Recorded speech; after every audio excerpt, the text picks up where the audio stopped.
All right, Lyn, Samson, welcome to Bitcoin Capital. Thanks for having me. Thanks for having me. All right, before we get going, I'm going to read an ad for Liquid. All right, so I hope this comes off naturally. Before we dive into today's episode, I want to tell you about an incredible event that's just around the corner. If you're an investor or simply passionate about the future of finance, mark your calendars for October 24th. That's Plan B in Lugano.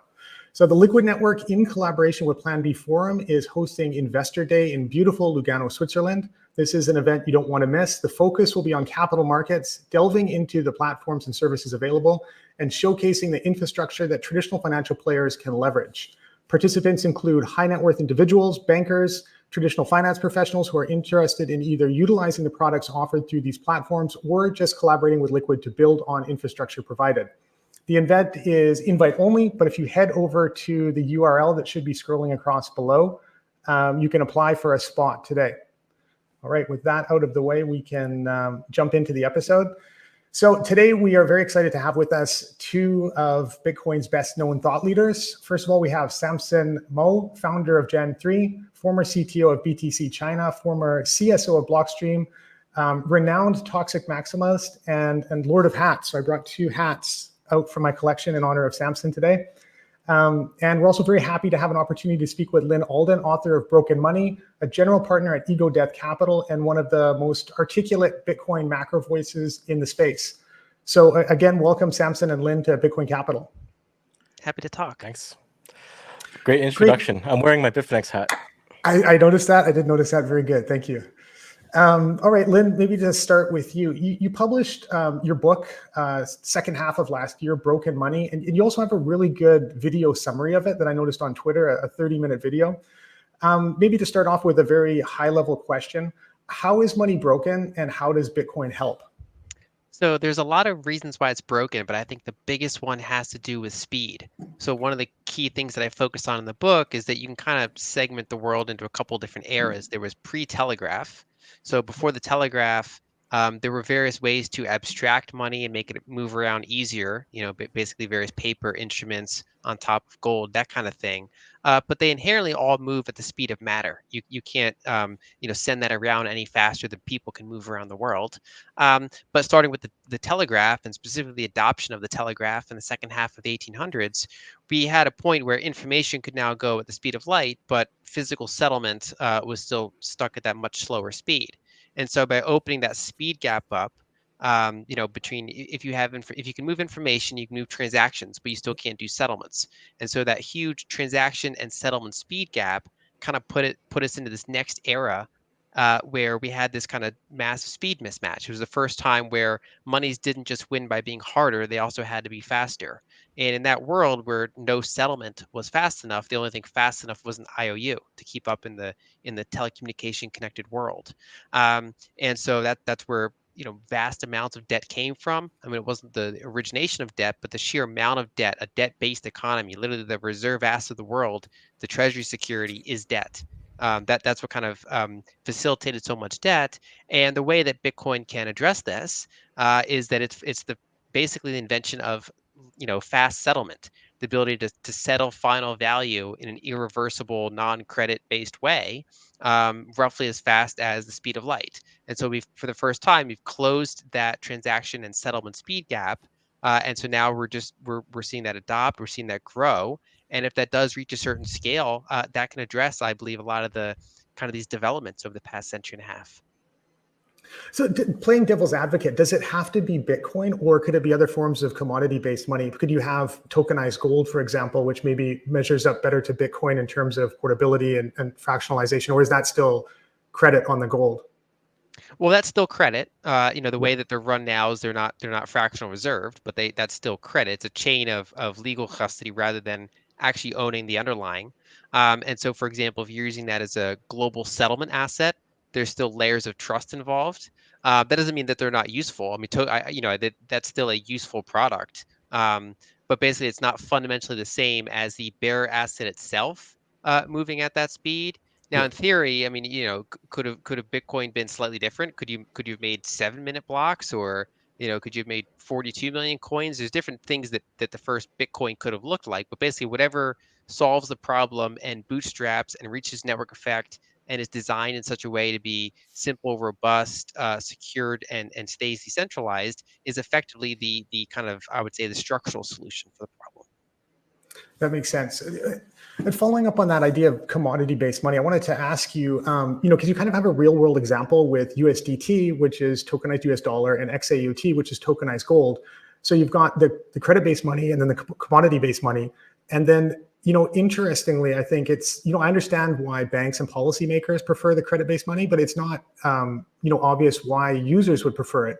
And in this real-world example, especially in places like, emerging markets or places with really high currency volatility or inflation, everybody prefers USDT. They don't seem to prefer the commodity-based, the gold-backed money. Do you have any thoughts on why that is? So my first thought is I've observed that, and I found that very interesting, because you would think that the gold product would have perhaps larger demand than it does. Yeah. Sometimes when you see gold enthusiasts kind of not particularly like Bitcoin, not like this industry, they'll say, why can't we just tokenize gold? And it's like, well, we have. It's out there. It's a product on the market. It doesn't have a ton of adoption. Um, I've thought about different reasons as why that might be the case. My best estimate is that a lot of it has to do with unit of account bias. The base is not just medium of exchange and store of value. There's also unit of account bias. So anyone who has dollar liabilities, to the extent that they want dollar assets to correspond to them. They don't want that volatility between assets and liabilities. And two, a lot of people around the world think in dollar terms. Americans think in dollar terms, but then in other countries, you generally think in a handful of different currencies. Your local currency, the dollar, maybe some neighboring currencies like the euro. But really, no one's really kind of pricing things in grams of gold, for example. It's not the unit of account bias. So when people have these kind of intermediate term, positions in tokenized assets like dollars, they seem to gravitate toward gold. I've asked, what I spend every month, every summer, I should say, living in Egypt with friends and family there. And one thing I'm always doing is asking people why they're stacking dollars. A lot of them buy dollars on the black market, and they'll literally hold a stack of dollars. And gold's also popular there too, but a lot of them are holding dollars. I'm always kind of like saying, I'm always asking people, how do they make that trade-off between different things?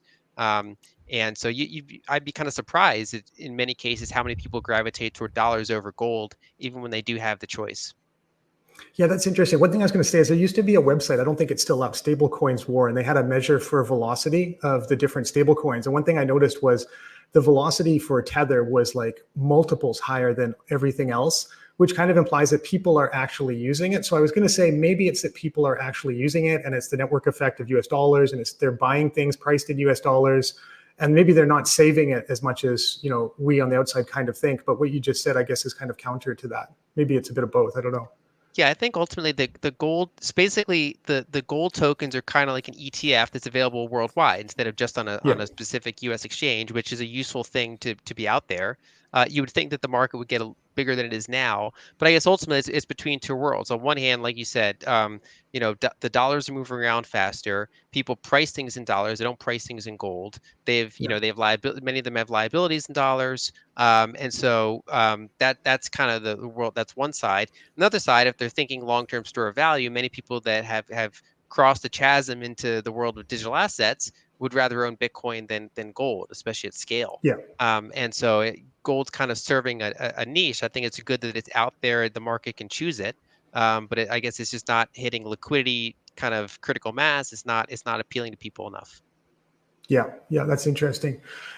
Samson, shifting over to you. So there's been a lot going on in nation state Bitcoin stuff. So over the last week or so, we've had rumors that Trump is in favor of building a Bitcoin as a strategic reserve asset. And then a couple of weeks before that, we had Germany unloading 50,000 Bitcoin for almost $3 billion. What are your thoughts on those headlines? Well, I think it was a big mistake for Germany to sell. And I'm working with Joanna to put together a plan for them to buy it back this October. So we'll see what happens there. At a higher price. Yeah, well, you get Bitcoin at the price you deserve, right? So it might be higher, probably will be higher. But I think it was a big mistake for them to sell. I believe they had to sell because it was a seized asset, and legally they had to dispose of that quickly, relatively quickly, and it's debatable if it was on the right time horizon or not. But it is what it is, and I think this is going to be a major point of regret for the German people in the future. And it's not too late for them to buy back. So we'll see what happens, how it plays out. But the Trump thing is really interesting. A lot of people were asking me what I think about that, and Trump is a interesting character. I think he likes to follow through on his promises, at least in some capacity. So I remember in his last presidential campaign, a big part of it was, aside from Make America Great Again, it was build the wall. We're going to build the wall. And they did kind of build a wall. It was not the wall that maybe everyone envisioned that's kind of bisecting the US and Mexico 100%. But there was a wall built, and it was a decent sized wall, and it's still there. So I think as long as he follows through with his promise and he buys some Bitcoin, maybe he's not going to put 1 million Bitcoin into a strategic Bitcoin reserve, but he might put 10,000 or 100,000. And I think that's good enough to really kick off that train of nation state Bitcoin accumulation and strategic Bitcoin reserves. So I think no matter what, something good will come of Trump winning the presidency. Yeah, and it's bigger than the US too, because I think it's like when you talk to regulators over here in Taiwan or elsewhere in Asia, their first question is like, okay, well, what is the US doing? Okay, what is Japan doing? They don't want to be first movers. They kind of want to see what the US is doing. So I think if the US sets that precedent, then it makes it really, it's just like with the ETFs, it makes it much easier for regulators and policymakers and central bankers and other jurisdictions to kind of follow through and do the same thing. So it could be another big, wave of capital, which is exciting. Yeah, and we did see that exactly play out for the ETFs, right? The US passed the ETFs first, and then we saw the Hong Kong ETFs pass, and then the Australian ETFs passed. And I know from behind the scenes that the regulators were looking at the US first, so to provide that indication that it's okay. So it'll be the same thing, I think, for the strategic Bitcoin reserves. So El Salvador did start the nation-state Bitcoin adoption game, but no one's really emulated them yet. But I think that's because it's still too small. But the US coming in, no matter at the size of their accumulation, it's going to be a totally different ballgame. Yeah, I guess El Salvador is kind of a very unique situation where a lot of things came together at the same time, right? Where you've got a dollarized economy, so they can do that. They can adopt a second currency, I guess. And then you've also got this very, progressive, forward-thinking, young kind of visionary leader who's has a real strong political mandate to do it. I think it's really difficult to do in almost any other place. Well, the interesting thing is I didn't think it would happen in the US, but recent events with Trump and what he's saying seem to point in the direction that they will do it. So we're going to have a major economy adopt Bitcoin in a very significant way. And I don't think the repercussions are much predicted and understood yet, but I believe it's Omega candle material. Yes. What about Canada, Samson? Is Canada going to have a strategic Bitcoin reserve? I know we sold all of our gold in like 2012. Are we going to make up with it by buying Bitcoin, you think? Well, it depends. So a lot of the work we do at Jan 3 is working with governments and politicians around the world. And a lot of our effort is really just biding our time and waiting. So there were a few countries in LATAM that seemed promising, and we were at a decent level of discussion and discourse. But then there was a change in the government, and that kind of reset everything back to zero. But it plays the other way too. So in Canada, with the Trudeau government, I think there's a zero possibility that anything meaningful will happen. If they had more gold, they'd sell it, right? And they would get rid of it for whatever reasons they do that. But I think there is hope in Canada with a government formed by Pierre Poilievre. He has been talking about sound money for some time now, and I've met with him before too. So I understand that he has a good grasp of money and what money is and why you want sound money. But I think the Conservative Party is keeping him from talking about Bitcoin until the election is won, because it can be a divisive or an issue that could cost voters. So I think they're keeping quiet on that topic because, unfortunately, he did talk about Bitcoin right before the downturn. If he talked about it now, I think it'd be a different situation. But they're playing their cards very close to their chest. So, yeah, I would say give it a year. That's the next election in Canada, 2025. And then we might see Canada following the US if Trump wins and he follows through with his promise. Yeah, so there's obviously a lot of things in flux in the world at the moment, and it's perfect kind of macro stuff in terms of writing material, Lyn. Yeah, I think the consensus view now is that we're kind of at the tail end of this rate hike cycle. What is that your view as well, and what does that mean for the economy, for inflation, and for Bitcoin? Yeah, so that's my base case. The market's gone through these cycles where they priced in a bunch of cuts that never happened. Now they're pricing in mild cuts going forward, and I think that's a fairly rational approach. We're kind of, for a while now we saw pretty dislocated markets. So, in the U.S., for example, manufacturing was weak. Obviously, commercial real estate was weak, but a lot of the labor stuff was really strong. A lot of the consumer spending was really strong. And what we've seen in the past couple months is the labor market has softened, and the consumer spending is softened, and so that kind of that final leg that was kind of holding things up particularly strong is weakening a little bit, and so my expectation is we probably have later this year and into early next year probably some rate cuts ahead. And one of the things I point out though is that much like how the U.S. economy was fairly insensitive to rate hikes, there's a good chance it's going to be fairly insensitive to rate cuts. So basically, the U.S., more than most other countries, locked in a lot of long duration fixed rate mortgage debt, compared to most other countries in the world. And also, our corporations tend to borrow from the bond market more than banks at a higher rate than other countries. And so, our private sector tends to lock in this fixed rate debt wherever possible. It's kind of how our markets are structured. And so, combined with the amount of fiscal deficits that are happening and the fact that the government's debt, ironically, refinances at these higher rates more quickly than the average private sector, we've had a situation where there are some parts of the economy that are very punished by the higher rates, such as commercial real estate or small businesses that are relying on bank loans. But those big chunks of the economy have been fairly resilient to the rate hikes.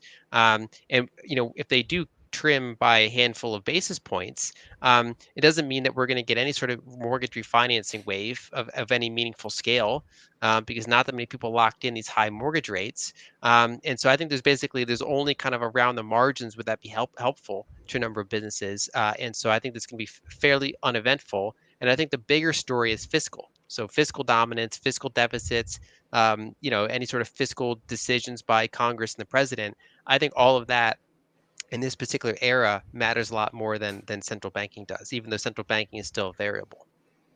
And do you think I'd the like to markets hear. will also be? Oh, go ahead, Samson. I want to go back and hear Lyn's take on the Trump Bitcoin support. Sure. So, well, it's interesting. One option he has is just to not do what Germany did, which is to say, the United States government has something like 200,000 Bitcoin. So Yeah. whatever law requires them selling them, override that law. Change whatever has to be changed, and say just to hold that amount. Then you have 1% of Bitcoins. That's kind of the low hanging fruit. Or just if they do sell them, just offset that with purchases. It's certainly within his purview, to make that change happen should he want to. If they could do it in an amount that is at current prices not particularly meaningful or risky to the U.S. government, should they be concerned around the downside. Um, the a bigger story there is that in Trump's first term, he had a mix of people. Some of them were in favor of dollar devaluation, and some of them were in favor of kind of holding the dollar where it is. Um, and because he had a goal of reducing the trade deficit, and he did the tariffs, and they didn't really do much to actually affect the trade deficit. It's still there, it's still growing. The second term, the similar voices he's going to have from the dollar devaluation side. There was an interview not that long ago, as it was in like late June, I think it was, with Bloomberg with Trump, and they asked him about the state of the economy, and the first thing he does is go into like relative currency differentials with Japan and China, which is normally not what you'd hear out of a Trump description of the economy. So basically, currency is top of mind for the president, for the vice president, and for his former trade representative. And so I think there's a higher chance in the second term they'd have some more meaningful kind of currency interventions. And one of the methods of currency weakening is reserve accumulation. You can create more of your currency units. Basically, you're doing what MicroStrategy did, except it's the government's currency instead of their equity. They create more currency units, and they use it to buy reserve assets. Is something that a lot of trade surplus nations do on a regular basis to prevent their currency from increasing. And with some of these people in administration, it's not out of the realm of possibility they could include Bitcoin as part of their reserve accumulation if they wanted to go that approach. And I'm not saying it's going to happen, but I think the voices that would point to something like that are probably going to be a little bit stronger in the second term if a second term happens compared to the first term. There's also rumors that he's going to appoint Larry Fink to the Treasury. Yeah, we'll see. I mean, I've heard We'll see. a couple different rumors now, but yeah, we'll see. And how does all of that impact inflation? Lyn, what's the view for inflation? Well, that's the downside. Basically, Yeah. the complication right now is that he wants to fix the trade deficit, reshore manufacturing, but also both Trump and the Republican Party, their official positions, they want to reduce inflation. But one of the risks, one of the high likelihood risks of dollar devaluation, reshoring, and reserve accumulation is a period of inflation with that. So I generally lean toward ongoing waves of inflation, in the next term, let's call it. And that's kind of my view, regardless of the election outcome. But then obviously certain election outcomes and then certain decisions by who wins can pull that forward, can make it larger. So, but yeah, that's basically that's the whole kind of downside of currency devaluation in the first place. Is depending on how someone's looking at the economy, there are issues when you have an artificially strong currency, which is different than sound money. It's kind of like this wonky situation of kind of having a debt-based currency. You can have an artificially strong currency, or you can have an artificially weak currency, and there's different kind of pros and cons that for a particular economy that come with that. And if they do engage in the approach of saying the dollar's too strong, we want to weaken it, we want to have better trade deals, the biggest risk factor for that is inflation. And I guess that's kind of fundamentally some pain you want to have to go through. It sounds like de-globalization, right? Where you're repatriating manufacturing, you're kind of rolling back some of the globalization that's happened over the last couple of decades and has driven economies like China, also Taiwan.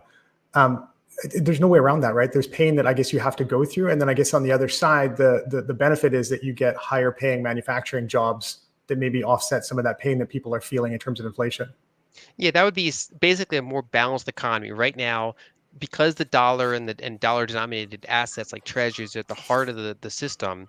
It means, most currencies trade on kind of trade balance differentials and interest rate differentials. Those are kind of the main components that affect relative currency valuations. The dollar has an extra layer of a monetary premium on top of those variables because so many countries just hold it as the most liquid, reserve asset around. And what that does is that gives an extra boost to American imports and an extra kind of downside to American exports.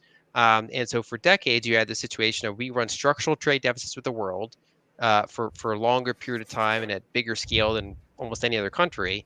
And then the rest of the world takes their dollar surpluses and buys our assets with them. They buy our treasuries, and they shifted more to buying our equities. To some extent, they buy our real estate, but our equities and our treasuries are kind of the main things they like to buy.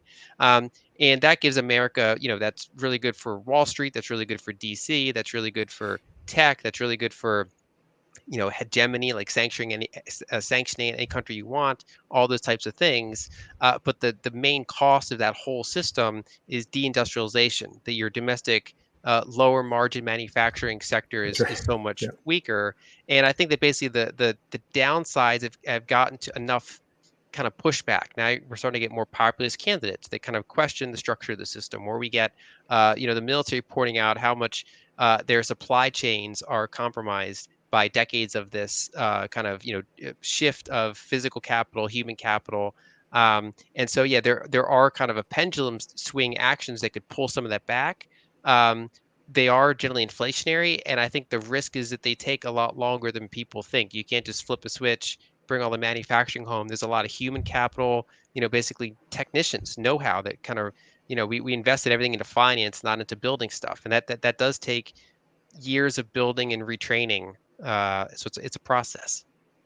It's also the whole supply chain. It just does not exist in America anymore. Like, Yeah. if you want to build something, good luck. So I don't know if reshoring, bringing back manufacturing is even in the cards. I mean, Tesla is doing something there. They managed to build things themselves, but for the most part, like you're saying, when the talent is not there, the disciplines, the engineering capacity to do basic construction of parts, fabrication, all of that is just missing. And I don't know if it can come back. That maybe it'll take decades. I think it'd be at least a decade story, probably longer. The main advantages are that, for example, compared to Europe, America is more energy secure. So America has a secure energy situation, really good river system for and obviously coast and harbors and stuff for transport. So there are some of that physical stuff, and the main thing that takes time to bring back is the currency has to kind of be meant for it. Then you got, like you said, you got to build up the human capital, and you got to build up the physical infrastructure, things like ports, things like shipping, things like logistic centers. This is a decade minimum story. It's not a one-term thing. That's something that feels like it's much needed in the US, though, especially the airports. Need an upgrade. Yeah, And this is like the repatriation of manufacturing is itself inherently inflationary, right? You think about, people talk about what would an iPhone cost if it was made in the US, and it's like, $20,000, $30,000. So everything is going to be more expensive because labor is more expensive. There's more unions. You don't have, like the situations with Foxconn in China with kind of these kind of exploitive labor practices. You don't get the benefit of that. And then, I wonder what that means for ESG and pollution as well, because a lot of that is that you're outsourcing a lot of your pollution into places like China, and a lot of that has to come back too. So that's interesting. that's a huge factor that people like underestimate is the power generation you need. Even if you think of the future and think of automating all this, so let's say you've reduced the labor differential, you still have a power differential, and building that and operating that is something that, especially within kind of we have like a not in my backyard mindset, regulation wise and social wise. There's a lot of moving parts there to getting Yeah. all those different variables back. Yeah, but I think you also mentioned that the U.S. is energy secure. Maybe it's energy secure now, but I think moving forward, there has to be a massive growth in energy infrastructure. If you look at China, they're boosting coal consumption. They're building dozens of new nuclear plants. I don't see that on the horizon in the U.S., but I believe that's also a part of Trump's platform too. Like he realizes AI needs energy, so they're starting to shift in that direction where you need to build something and build the base for the future. Yep, absolutely.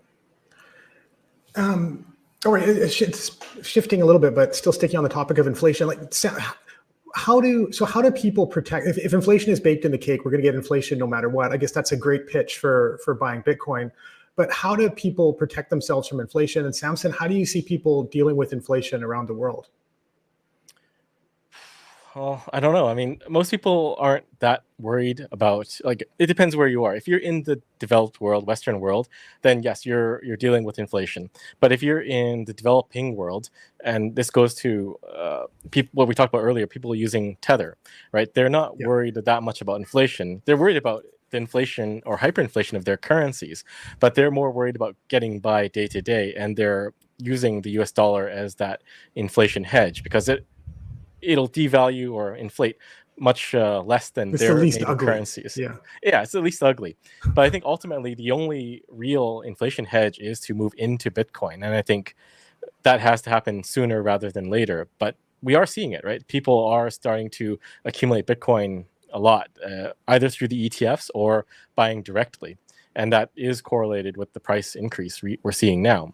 Also, anecdotal data from OTC desks and everything that we're engaged with, we're seeing a lot of buying from maybe not billionaires and millionaires, but wealthy people are putting hundreds of thousands of dollars into Bitcoin as that hedge and as a savings mechanism. So yeah, we just need to get more people into Bitcoin, and they'll realize it and they'll understand it when they find that it costs $5 for an egg in the future. buy chickens, long chickens. Um, so, we had Larry Fink making exactly this pitch, right? So never did I think that Larry Fink would become a Bitcoiner, but, it's funny how things work out. So he said recently in a Kramer interview that, Bitcoin is a safe haven asset. Do you think that he believes this, or is he just talking his book? Because these ETFs have been massively successful, I think, by any metric. They're printing money on them. Do you think that he sees Bitcoin as a safe haven, as maybe part of the solution to some of the problems in the legacy system that we've pointed out, or is it just talking his book? Lyn or I mean, me? my understanding You go. from BlackRock, because they have teams there. and they do Yeah. analysis on what they can put in portfolio. My understanding is that there are, teams there exploring the question, how does Bitcoin behave in risk off scenarios? And so, what one person says on TV, everyone Yeah. kind of talks the book all the time, but basically my understanding is Yes. there is serious analysis into the question of how does Bitcoin behave as a risk on or risk off asset in portfolios? Because if it does behave as a risk off asset, Yeah. there's different portfolio types you can put it into. When you're kind of measuring, say, the Sharpe ratio, the risk adjusted or volatility adjusted return potential of a portfolio, and there are professionals in multiple firms, I'm sure, including BlackRock, doing that analysis. Yeah, I mean, that was one of the original pitches for Bitcoin is like if you take a 60-40 kind of portfolio and then you put like, X amount of Bitcoin in it, what does that do to your total return? So that's interesting that everything old Yeah. is new again. Yeah, and they care. I mean, Yeah. so depending on what kind of portfolio manager you are, you care about the long term. For example, what does Bitcoin do to a portfolio over a 5-year period? But then also from a shorter term perspective, a number of portfolio managers care, how does Bitcoin behave within, say, a week of risk off conditions? Because they don't want their whole portfolio does worse during that time per se. Yeah. So Yeah. there's a time frame management question. And so and it's funny because obviously risk off asset means different things to different people. For some people, the fact that you self custody your own asset, you don't care that much about volatility. That's one type of risk off asset. Is a bare asset that you own and is portable and is very hard to take from you. But from usually from traditional finance analysis, what they mean is volatility or risk of complete loss. And so they're looking at it and say, in a given week or two of a war breaks out or a banking failure happens or a Yeah. recession hits, does the asset go up or down? And that's often what they mean by risk off or safe haven.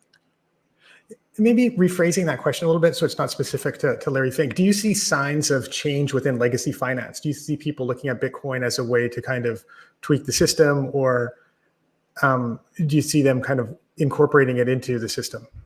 So over time, I mean, I think the majority of them see it as incorporating into the system. I think that the Yeah. starting point is a lot of them see it as an investable asset. Yeah. That's kind of the starting point. There are people that look out years or decades and at least have the question. There'll be a bank and they're looking at Bitcoin, or they're looking at Bitcoin Venture, and they're saying, we want to understand this asset in case something could disrupt us a couple decades down the line, right? So there are some people in positions of power and investing and having an open mind to say, if email disrupted mail, could Bitcoin disrupt what we have now? But I think the majority are still looking at is basically, can we add this to client portfolios? What does it do to those portfolios? A lot of people they focus on career risk at first and foremost. It's like, if I put this in Yes. a portfolio, if it does well, fine, but if it does poorly in one downturn, I might lose my job. So that's the problem. Yeah, I had exactly that line. And when in 2016, I was at Macquarie and I was pushing the idea of like an ETN or an ETF for Bitcoin. Got introduced to one of our senior fund structure guys, and he told me, I'm not putting my name next to a Bitcoin product. Had exactly that situation. Um, It's another too thing I wanted bad. to talk. Yeah, exactly right. Yeah, HFSP, right? Um, another thing I wanted to talk about is how emerging markets and developing markets become not developing markets, because there's not really a good path forward for that, I don't think. And the most recent examples I can think of are kind of like the Asian tigers and China, right? So like China, Taiwan, South Korea, Hong Kong, Singapore, I think are the most recent examples, which is not that recent. I mean, that's several decades ago. And I don't really understand what the path is. Like, what's the recommended path? It seems to be kind of like taking payday loans from the IMF, and there's just no way for them to get out. And I think what El Salvador is doing is something new in a way, but it's also similar to what the Asian tigers did, where it's investment in infrastructure, it's investment in education and technology, and a lot of it being government directed. You, what do you think the path is out of that, and what role does money play in that? Well, so it's interesting. If you Before, look at the past 50 years or so, there's been hardly any developing countries that became developed. Like you said, Yeah. there's a handful in Asia that did it. It's a very small sample that managed to do it. And you have kind of a problem there where these countries don't have capital, so they borrow in currencies that others can print, but that they can't print, and that others can harden with higher interest rates or quantitative tightening or cut interest rates and do quantitative easing. So they borrow in something that doesn't match their assets and cash flows, and it kind of gets rug pulled from them with cycles of tightening and things like that. And that then makes it some cases even harder to borrow in their own currency, because any lender is looking at their external debt now, and they're looking at that kind of that volatility issue. And so it's a very difficult trap to navigate, basically going around that system. I mean, Alex Gladstein's been very critical of the IMF and the current kind of the solution to everything worldwide is, well, you have a debt problem, let's fix it with more debt. It's like restructure your debt and Exactly. do even Yeah. more debt. But I do think that countries that go around that system make a lot of sense. Accessing capital markets, with tokenized assets on the liquid network or elsewhere. There's a bunch of different methods using technology where possible, and basically, not just kind of going through that playbook and assuming that what didn't work 14 times in a row over, like, you look at a country, they'll have 14 restructurings, and Yeah. they're in more debt than they ever were. And it's like there are, I think, bold moves to take to go around that system and do what so far a very small number of countries have been able to do over the past 50 years. Yeah, I, just I, going back a go bit ahead to then. the. I want to comment on the Larry Fink thing. So, I don't think it really matters if he is a Bitcoiner or not. Yeah, Um, of what course. matters is that he's shifting the Overton window. So, the first thing that BlackRock did that I appreciate is that they shifted it that Bitcoin is ESG compliant, because they are the largest ESG investor, and there's been a ton of FUD around Bitcoin boiling the oceans and whatnot. So they kind of nixed that, and you can see that in the media. Like, the media stopped fudding Bitcoin based on environmental grounds now, or maybe a little bit here and there, but very few and far between. And if Larry Fink is saying this is a safe haven or it's a future reserve asset, I think it's a good thing. And it doesn't really matter what his motivation is, but we know for a fact that his financial incentives are aligned with Bitcoin, because their ETF, their Bitcoin ETF, is the fastest growing ETF ever. It's got Yeah. the most volume traded of all of them, and likely the fees of that ETF are going to be massively significant for BlackRock as a firm for the next several hundred years. So he's in it, whether he likes it or not, Yeah. and he's saying the right thing. So I don't think it really matters at that point.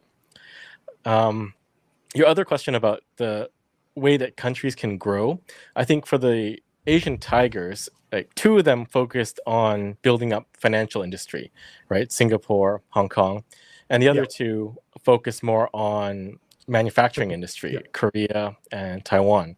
So I think the way that countries have to grow and not be burdened with debt is to find industries that they can specialize in and grow. So El Salvador seems to be trying to go the route of Singapore and Hong Kong, right? Financialization. Yeah. I think this is a key thing, that they passed the digital securities law that allows for them to support the growth of this digital securities industry.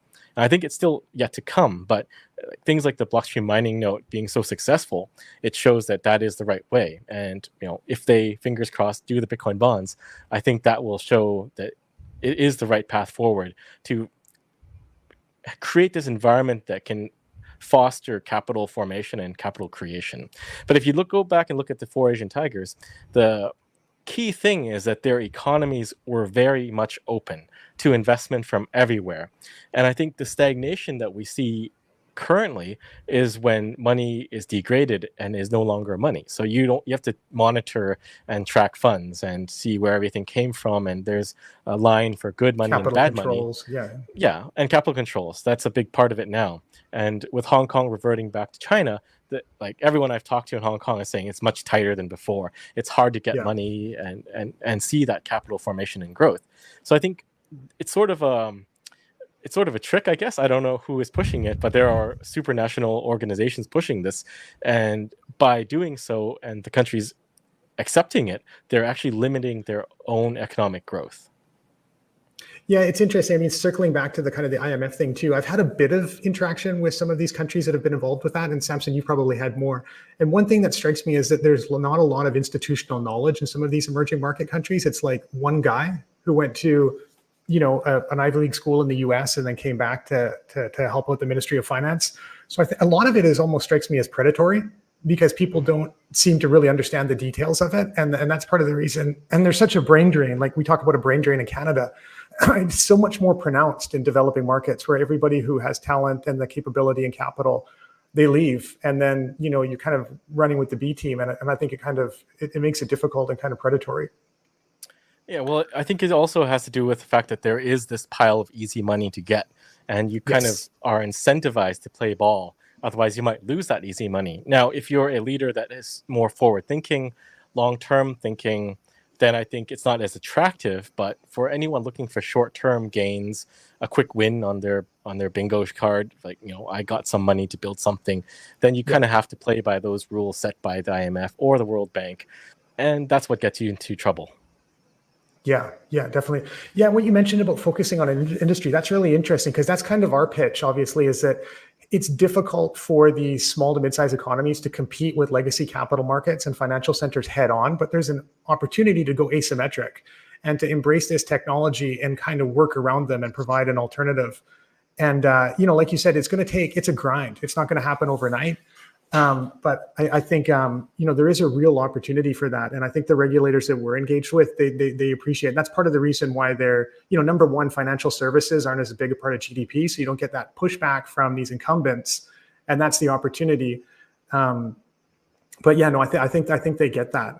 And like you said, Larry Fink and his comments, they support all of that because he's had a lot of positive comments on tokenization. Although I think his motivation is more about, firing his back office and improving margins more than about your own personal freedom, but it's all supportive. All right, shifting gears, maybe ask you quickly, Samson, you touched on Hong Kong. What about China? So Hong Kong passed these Bitcoin ETFs, which are actually really interesting because you can do in-kind subscriptions and redemptions. And obviously, China has a history of banning and unbanning Bitcoin.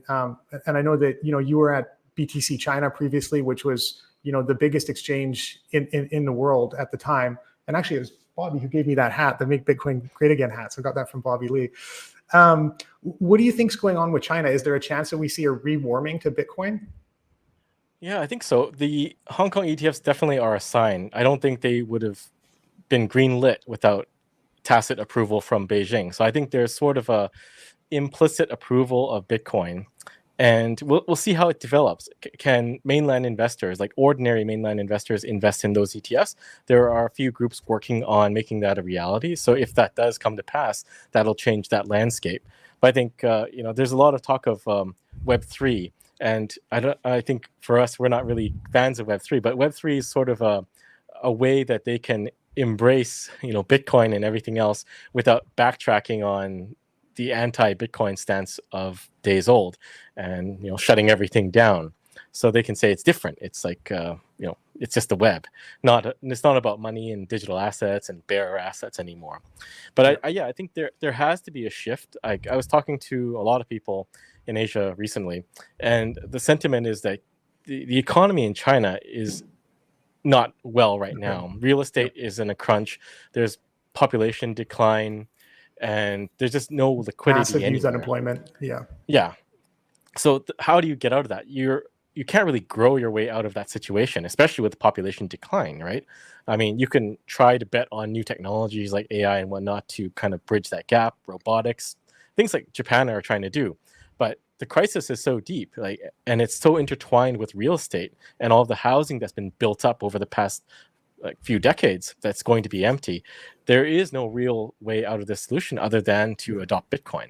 And I think eventually it will come to pass that they have to do something and pivot to Bitcoin. And we're seeing ICBC, the biggest bank in China, talk about Bitcoin now, whereas that would never have happened before.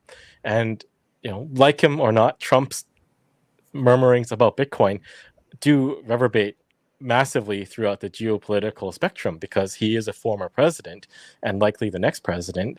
So him talking about strategic Bitcoin reserves, whether he does it or not, has massive geopolitical implications for countries that want to keep up and stay competitive with the US.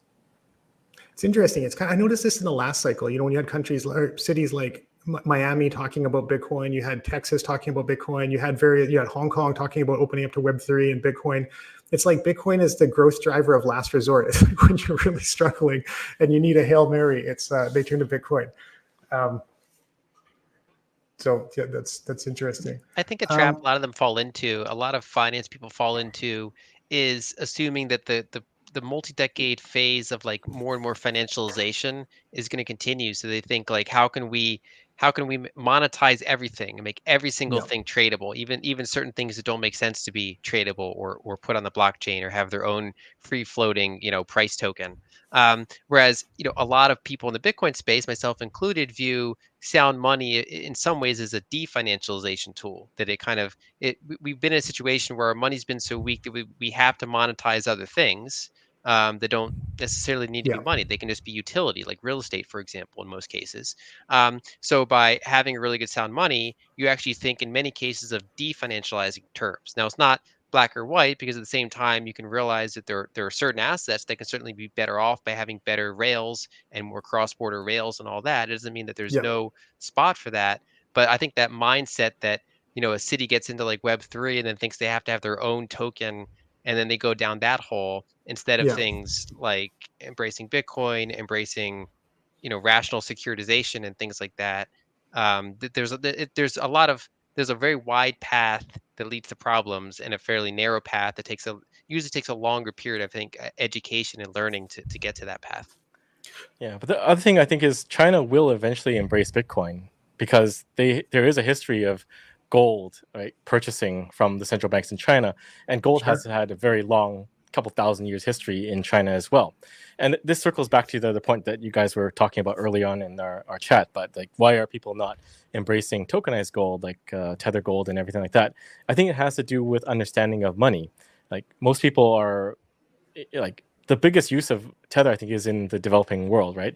They're not really thinking about saving, and gold is more of a savings tech, and like, old savings tech, but they're not thinking along those same wavelengths. They're thinking more short term, purchasing power preservation. So, China, on the other hand, does have that experience with gold, and I still like to call Bitcoin digital gold because it's the easiest way for normies to understand Bitcoin, that understand sound money and things like gold. So I believe it is inevitable that China will embrace Bitcoin in a big way. How does that match up with their capital controls, though? I mean, it feels like something structurally has to change because, well, there has to be a reckoning eventually, right? You have to yes, reconcile the fact that money is now information, and you can't really control information. You can try, but you will fail. So, yeah, I mean, this applies to every country with capital controls. Korea has capital controls as well. But sure, everywhere almost. as long as Bitcoin exists, then capital controls do not exist. So it's just a matter of every institution and government coming to that realization and saying, well, this is just like, that meme where there's like a park and a path, and they have a sign to stop you from like riding your bike there, Yeah. and then the bike trail goes around it. It's Yeah. that, right? 'Cause eventually Yeah. someone's got to give up and yield. And I think countries that adopted the Bitcoin standard, like El Salvador and others, they're going to start the revolution and accept that, money is information, information is money, and you can't really stop it now. Yeah, we're coming up on time, but I did want to get, Lyn, your opinion, and also talk to Samson about the Blockstream mining node. On, it strikes me so broken money. I guess part of this is technology, and the technology behind money is outdated. And I think for capital markets, the technology behind capital markets is kind of outdated as well. So things like central depositories and how trade settled. And I feel almost like you have a system where you've got like a Tesla, and then you've got a horse and carriage. And, Bitfinex Securities, we're kind of like, we've got the better technology, we're like the Tesla, but it's the horse and carriage system that's bigger and sets the rules. And I think there's an opportunity here to kind of upgrade the technology. But so I think that lines up with the points that you're making in broken money. But your point on definancialization is maybe slightly contrary to some of the kind of arguments that people make in the security token space, where they're like, we want to provide liquidity to everything, right? To real estate. I think some of that is maybe not achievable or realistic, but just kind of wanted to get your thoughts on security tokenization generally. Yeah, so I do think that tokenizing things is useful in the sense that allows things to go across borders, allows small markets to access big pools of capital. It can be in some ways Yeah. more efficient than the current system. I think that there's two kind of like streams passing each other there. So on one hand, there's the tokenize everything crowd. Yeah. But there's some things that just inherently don't make a ton of sense tokenized because they're still central at the end of the day. If you tokenize your house and then it gets Yeah. hacked and it ends up in the hands of foreign hackers, they don't really own your house. There's still the local authority that says, no, we're going to void that and you still own the house. It's still at the end of the day a ledger. Um, but you obviously want credible ledgers that can work between multiple counterparties that can go across borders. So I think that on one hand, I am not bullish on the idea of tokenizing everything or everything's going to have their own money or things like that. But that Yeah. doesn't mean that there's not a rational need to improve some of the trading rails that happen and that make these things more efficient. So I've not been bearish on stable coins. I've not been bearish on stable gold coins. I do think that various securities on places like the Liquid network make sense. And that's that's different than the idea of kind of tokenizing everything, having like a Miami coin, Yeah. having like my own Lyn coin. Yeah. Yeah, Yeah. that's the tokenization theme that I push back on. Yeah. No, I Can I totally agree. get I think it has to go ahead, Samson. can I get in on the pre-sale of Lincoin? There will never be a Lyn coin.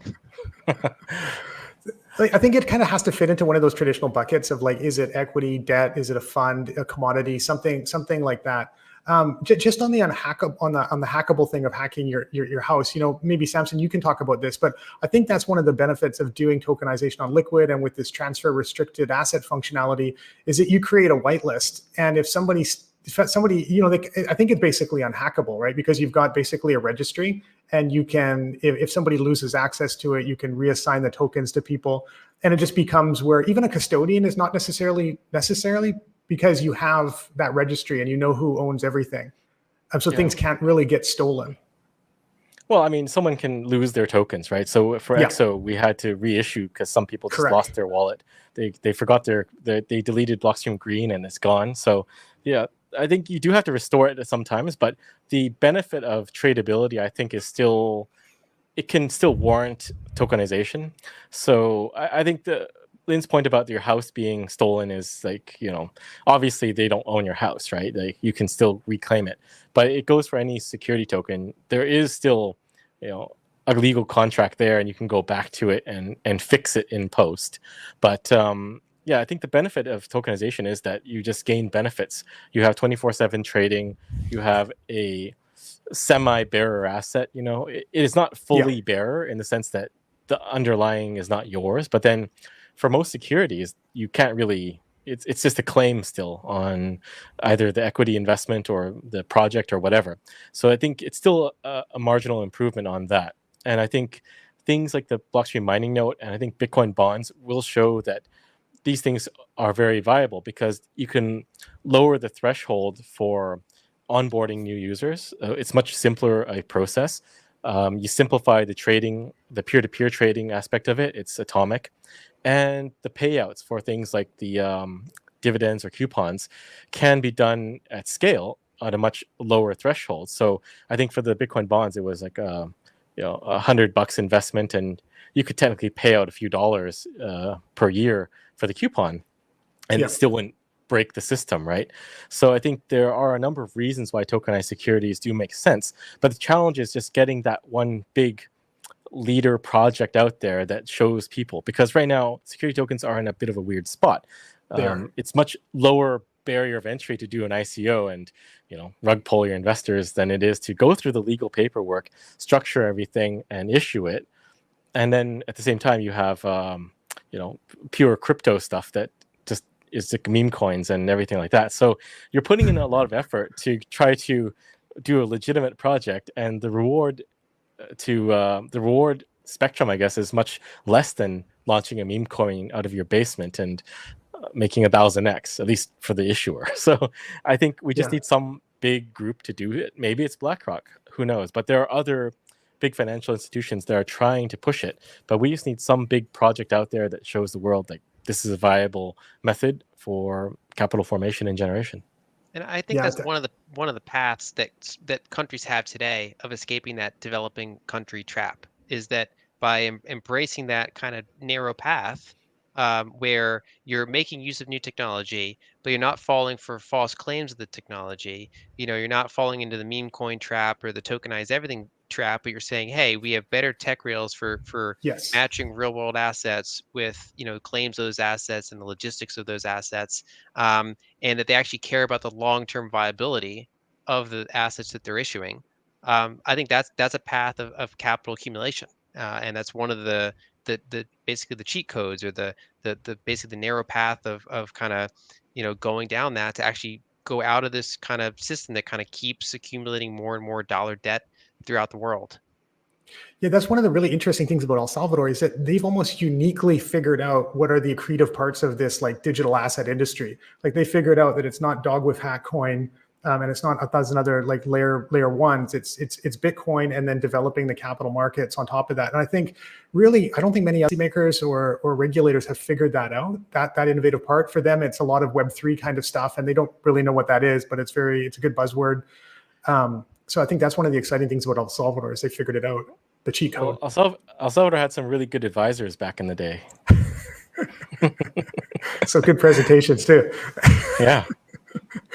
All right. Well, I think we should wrap it up. I mean, we could talk much longer, and this has been a really good conversation, and I appreciate your time. Maybe just to wrap it up quickly, Lyn, what do you think are the major kind of trends and flashpoints that we should be paying attention to over the next, maybe 6 or 12 months?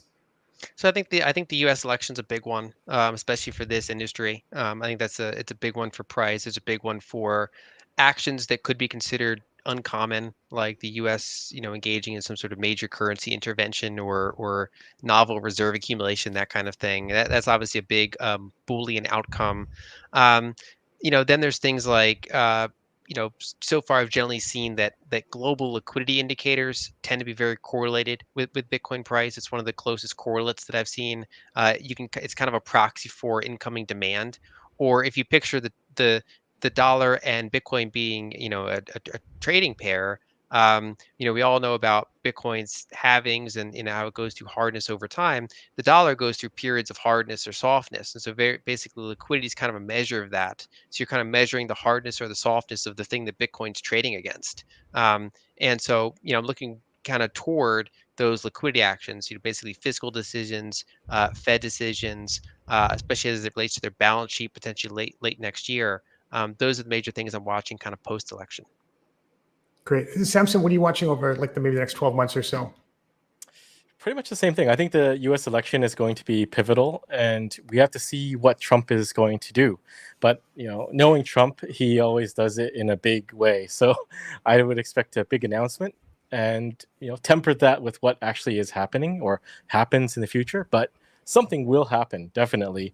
And I would say this is going to pave the way for more countries to follow, because everyone seems to want to follow the U.S., even though they could front run the U.S. right now. But another indicator is debt, U.S. debt specifically. It's on the increase. The interest to service the debt is also on the upswing. So I think everything is pointing towards Bitcoin number go up massively. And I think Lyn mentioned it to the liquidity is an indicator to watch, but global liquidity is on the uprise. So there is another big bullish factor. So are you still confident in your price target, Samson? Definitely. All right. I am not uncertain. Beautiful. All right. Well, thank you, Samson and Lyn, for your time. I very much appreciate it. It was a great conversation. Everyone watching, don't forget to follow at Bitfinex Securities and at Blockstream on X or Twitter for updates on future episodes. And again, thank you for your time today. Thank you. Thanks, Jesse.